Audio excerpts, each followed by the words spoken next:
So if you've been climbing for a while now and you're looking to improve your finger strength, you might have seen these fingerboards kicking about the wall, and you might wonder how to use these. These are a great way for building up finger strength, but one thing to bear in mind if you are new to climbing is whether or not you've done enough climbing before this.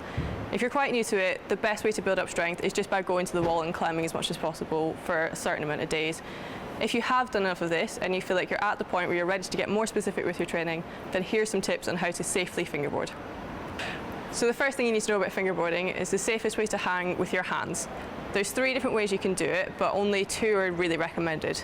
The first method is dragging. This is with your fingers straight and usually only using 3 fingers. This is usable but not recommended straight away. I would always recommend doing a half crimp first. This is when you have your fingers in a chisel position with your knuckles bent, but not too intense. The one you want to avoid is doing a full crimp. This can be far too intense on the pulleys and is more likely to get you injured. You should only really be doing this if you've done a lot of fingerboarding and moved on to some smaller holds. So try and focus on that half crimp position to start with, or if you need to, just start on the jugs. So a lot of people think that fingerboarding has to be done purely hanging from the board. This isn't true. You can literally stand and pull down on that board using your weight, but with your feet still on the ground.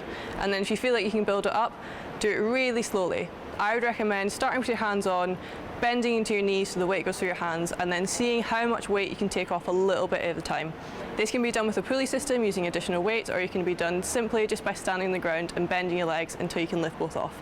Try and do this for about 30 seconds to start off with and test what your maximal hang is, and then you can work from there for the following sessions. So once you've got your finger position right, you want to make sure that your body is right too.